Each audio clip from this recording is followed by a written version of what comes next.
एक समय की बात है कि एक नदी के किनारे एक पीपल का पेड़ था।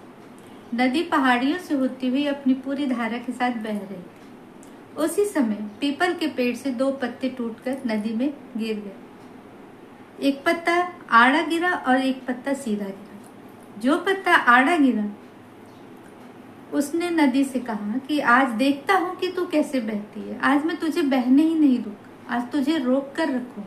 और जोर जोर से चिल्लाने लगा कि देखता हूं आज तू कैसे आगे जाती है।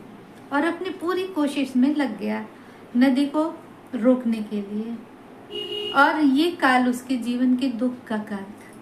नदी को तो मालूम ही नहीं था कि उसे कोई रोक रहा है। नदी अपने पूरे वेग के साथ बही जा रही।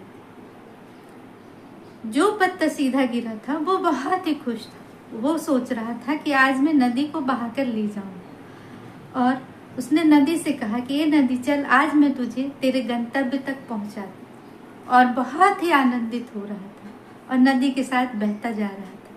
नदी को इस पत्ते के बारे में भी कुछ पता नहीं था कि उसको कोई बहाकर ले जा रहा है।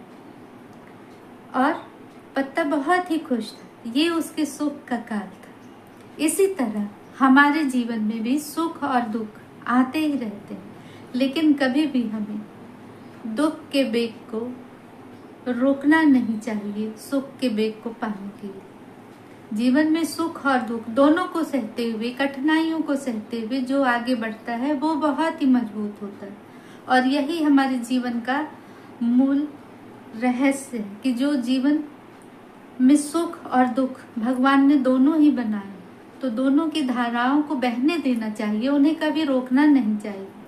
और जो इन धाराओं से बहकर निकल जाता है वो बहुत ही सुखी होता है जीवन में और परम आनंद को प्राप्त करता है। दोनों परिस्थितियों को झेलते हुए मजबूत हो जाता है। यही दोस्तों आज की हमारी कहानी।